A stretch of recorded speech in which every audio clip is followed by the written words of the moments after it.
Lionel Messi ഒരു മത്സരത്തിൽ അണിഞ്ഞിരുന്ന jersey ലഭിക്കുക എന്ന് പറയുന്നത് ട്രോഫി ലഭിക്കുന്നത് പോലെയാണ്. മെസ്സിയുടെ ജേഴ്സി ട്രോഫിക്ക് തുല്യമാണ്. 2024 MLS അറ്റ്ലാന്റയ്ക്ക് വേണ്ടി കളിച്ചിരുന്ന അർജന്റീനൻ താരമായിട്ടുള്ള സാന്റിയാഗോ സോസയാണ് ഈ ഒരു കാര്യം പറഞ്ഞിട്ടുള്ളത്.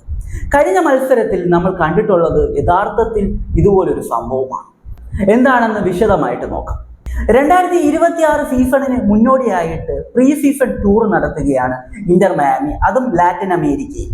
ലാറ്റിൻ അമേരിക്കയിലെ പെറു എന്ന രാജ്യത്തെ ഫസ്റ്റ് ഡിവിഷനിൽ കളിക്കുന്ന അലിയൻസ് ലീമയുമായിട്ടായിരുന്നു ഇന്റർ മയാമിയുടെ ആദ്യത്തെ മത്സരം ഇന്റർ മയാമി എതിരില്ലാത്ത 3 ഗോളുകൾക്ക് തോറ്റു. 2025 സീസണിൽ 2 പോയിന്റ് മാത്രം വ്യത്യാസത്തിൽ കപ്പ് നഷ്ടപ്പെട്ട ടീമാണ് അലിയൻസ് ലീമയുടെ സ്ട്രൈക്കർ ആയിട്ടുള്ള ആലൻ കന്തേരോ മത്സരശേഷം ലയണൽ മെസ്സിയോട് ജേഴ്സി ചോദിക്കുകയും രണ്ടുപേരും തമ്മിൽ ജേഴ്സി കൈമാറുകയും ചെയ്തു.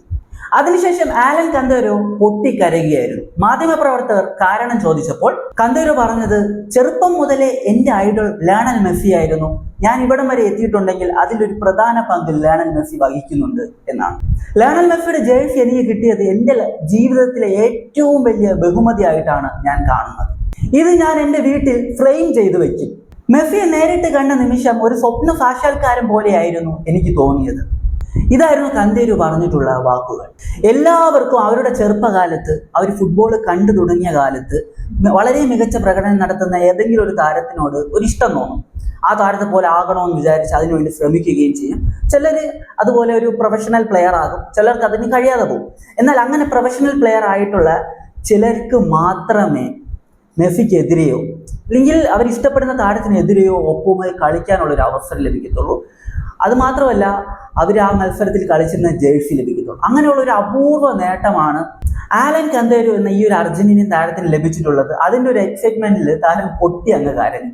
കുറച്ച് ദിവസങ്ങൾക്ക് മുമ്പ് ഞാൻ പണ്ട് മെസ്സിയെ വെച്ച് വീഡിയോ ഗെയിം കളിച്ചിരുന്നു, എന്നാൽ ഇപ്പോൾ മെസ്സിക്കൊപ്പം കളിക്കുന്നു, മെസ്സിക്കൊപ്പം ട്രെയിനിങ് ചെയ്തു, എനിക്ക് എന്നെ വിശ്വസിക്കാൻ പറ്റുന്നില്ല എന്നൊരു താരം പറഞ്ഞിരുന്നു. അർജന്റീനയ്ക്കൊപ്പം ഇപ്പോൾ ലയണൽ മെസ്സിക്കൊപ്പം അർജന്റീനയ്ക്ക് വേണ്ടി കളിക്കുന്ന എൻസോ ഫെർണാണ്ടസ് 2022 വേൾഡ് കപ്പ് അർജന്റീനയും മെസ്സിയും നേടുമ്പോൾ അതിൽ വലിയൊരു പങ്ക് വഹിച്ചിട്ടുള്ള താരമാണ് എൻസോ ഫെർണാണ്ടസ്. ആ വേൾഡ് കപ്പിലെ best young player of the tournament ആയിരുന്നു. എൻസോ ഫെർണാണ്ടസ് പറഞ്ഞിട്ടുള്ള കാര്യമാണ്, ചെറുപ്പത്തിൽ മെസ്സിയെ വെച്ച് വീഡിയോ ഗെയിം ഞാൻ കളിച്ചിട്ടുണ്ട്, ഇപ്പോൾ മെസ്സിക്കൊപ്പം കളിക്കുന്നു, എനിക്ക് വിശ്വസിക്കാൻ പറ്റുന്നില്ല എന്നത്. ഇത് മിക്ക താരങ്ങൾക്കും സംഭവിക്കുന്ന കാര്യമാണ്. അവർ ചെറുപ്പകാലത്ത് അവരിഷ്ടപ്പെടുന്ന താരങ്ങൾ കാണും, ആ താരങ്ങൾക്കൊപ്പം കളിക്കാൻ കഴിയുക, അവർക്ക് എതിരെയെങ്കിലും കളിക്കാൻ കഴിയുക, അവരെ കാണാൻ കഴിയുക, അവരുടെ ജേഴ്സി കിട്ടുക, ഇതൊക്കെ വളരെ അപൂർവമായിട്ട് സംഭവിക്കുന്ന ചില കാര്യങ്ങളാണ്. ചില താരങ്ങൾക്ക് മാത്രമേ ഇതിൻ്റെയൊക്കെ ഭാഗ്യം ലഭിക്കാറുമുള്ളൂ.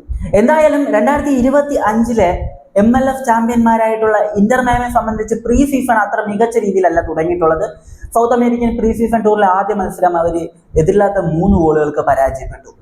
ഇനിയും 3 മത്സരങ്ങൾ അവശേഷിക്കുന്നുണ്ട്. അതിൽ അവർക്ക് ഒരു നല്ല റിസൾട്ട് ഉണ്ടാക്കിയെടുക്കാൻ കഴിയുമായിരിക്കും. പ്രീ സീസൺ എന്ന് പറയുമ്പോൾ ടീം ഒന്ന് സെറ്റാക്കി എടുക്കുന്നതാണല്ലോ. കഴിഞ്ഞ വർഷവും പ്രീ സീസൺ മത്സരങ്ങളിൽ ഇന്റർ മയാമിയുടെ പെർഫോമൻസ് അത്ര മികച്ചതായിരുന്നില്ല, പക്ഷെ അവർ കപ്പൊക്കെ അടിച്ചിരുന്നു. അതുകൊണ്ട് തന്നെ അതൊരു വലിയ കാര്യമായിട്ട് എനിക്ക് തോന്നുന്നില്ല. ടീം ഒന്ന് ബിൽഡ് ചെയ്തെടുക്കുന്നതിന്റെ ഭാഗമായിട്ട് കോച്ചിങ്ങിനെ അങ്ങോട്ടും ഇങ്ങോട്ടും പ്ലേയേഴ്സിനെയൊക്കെ ഒന്ന് മാറ്റി പരിശോധിക്കുന്ന ഒരു മാച്ച്, അത്രയേ ഉള്ളൂ. അപ്പോൾ ഇതിനെക്കുറിച്ചുള്ള നിങ്ങളുടെ ഒപ്പീനിയൻ കമന്റ് ബിലോ. മറ്റൊരു വീഡിയോ കാണുന്നതായിരിക്കും. ബൈ ബൈ വിത്ത് ഫൂട്ടൈൽ.